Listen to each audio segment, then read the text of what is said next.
নমস্কার বন্ধুরা, আপনার বাড়িতেও কি গ্যাসের সিলিন্ডার ফুরিয়ে এসেছে, নাকি নতুন গ্যাস বুক করেও দিনের পর দিন অপেক্ষা করতে হচ্ছে, জুটলেও বাকি তার জন্য অতিরিক্ত টাকা গুনতে হচ্ছে ব্ল্যাকে?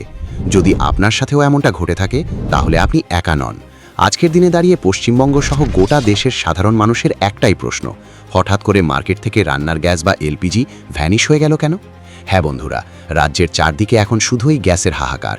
গৃহস্থালী থেকে শুরু করে কমার্শিয়াল সব গ্যাসেই মারাত্মক আকাল। আজকের এই ভিডিওতে আমরা এমন কিছু ডিপ অ্যানালিসিস করব যেটা সাধারণ নিউজ চ্যানেলগুলো আপনাকে ডিটেলসে বলছে না। আমরা জানব আসল কারণটা ঠিক কোথায়, কেন এই প্যানিক বাইং চলছে, কেন হঠাৎ করে দাম এতটা বেড়ে গেল, আর এই নিয়ে রাজ্যের রাজনীতিটাই বা কত দূরে এগোলো। তাই ভিডিওটা একটুও স্কিপ না করে শেষ পর্যন্ত দেখুন, কারণ এই তথ্যগুলো একজন সাধারণ নাগরিক হিসেবে আপনার জানা খুব দরকার। প্রথম প্রশ্ন, এই আকাল বা ঘাটতির আসল কারণ কি? আপনারা হয়তো ভাবছেন এতে লোকাল ডিলার বা সরকারের কোনো শর্ট টার্ম পলিসি দায়ী, কিন্তু আসল কারণটা লুকিয়ে আছে আমাদের থেকে হাজার হাজার কিলোমিটার দূরে, পশ্চিম এশিয়া বা মধ্যপ্রাচ্যে। আপনারা সবাই জানেন ইরান এবং ইসরায়েলের মধ্যে একটা ভয়ঙ্কর যুদ্ধ পরিস্থিতি চলছে। এর জেরে আন্তর্জাতিক স্তরে তেল ও গ্যাসের সাপ্লাই চেনে প্রচণ্ড ধাক্কা লেগেছে। খেয়াল করুন এই ম্যাপটার দিকে, এটি হলো হরমুজ প্রণালী।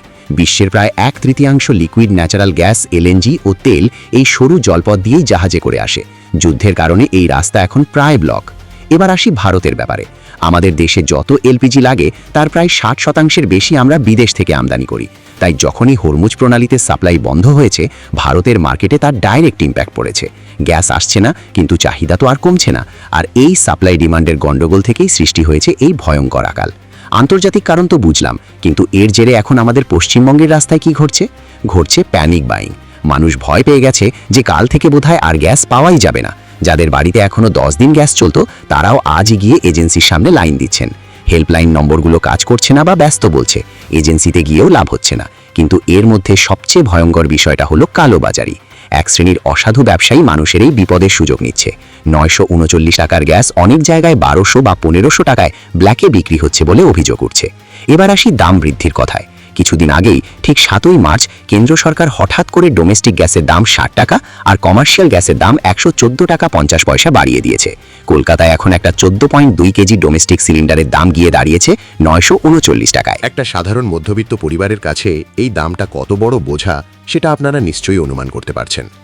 কমার্শিয়াল গ্যাসের দাম বাড়ায় রাস্তার ধারের রোল চাউমিনের দোকান থেকে শুরু করে বড় বড় রেস্তোরাঁ অনেকেই বাধ্য হয়ে রান্নাঘর বন্ধ করছেন বা মেনু কাটছাট করছেন। ভারতবর্ষে, বিশেষ করে পশ্চিমবঙ্গে এত বড় একটা ইস্যু হবে আর তাতে রাজনীতি হবে না, তা কি কখনো হয়? শুরু হয়ে গেছে কাদা ছোড়াছুড়ি আর রাজনৈতিক তরজা। মুখ্যমন্ত্রী মমতা বন্দ্যোপাধ্যায় সরাসরি এই অবস্থার জন্য কেন্দ্র সরকারকে দায়ী করেছেন। তার অভিযোগ, কেন্দ্র সরকার আগে থেকে কোনো ব্যাকআপ প্ল্যান বা রিজার্ভ তৈরি না করেই হঠাৎ করে নিয়মকানুন চাপিয়ে দিয়েছে।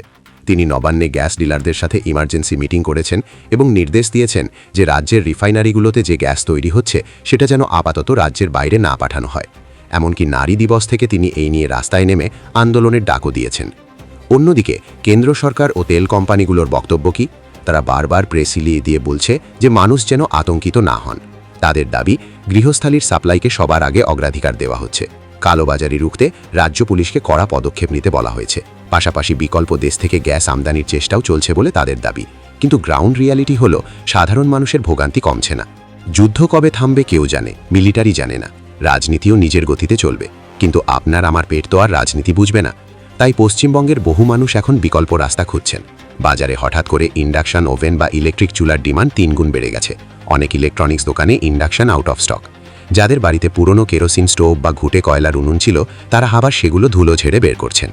যদি আপনার বাড়িতে এখনও গ্যাস থাকে তাহলে আপনাদের কাছে অনুরোধ, যতটা সম্ভব সাশ্রয় করে গ্যাস ব্যবহার করুন।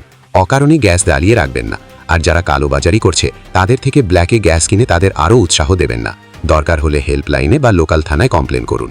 বন্ধুরা, এই ছিল গ্যাস সংকটের আসল ছবি। আন্তর্জাতিক যুদ্ধ থেকে শুরু করে রাজনীতি আর শেষে সাধারণ মানুষের দুর্ভোগ, সবটাই আপনাদের সামনে তুলে ধরলাম। এবার আপনারা আমাকে কমেন্ট বক্সে জানান আপনাদের এলাকায় গ্যাসের কি অবস্থা। আপনারা কি ঠিকমতো সিলিন্ডার পাচ্ছেন? দাম কত নিচ্ছে আপনাদের কাছ থেকে? আর এই পুরো পরিস্থিতির জন্য আসলে কে দায়ী বলে আপনার মনে হয়?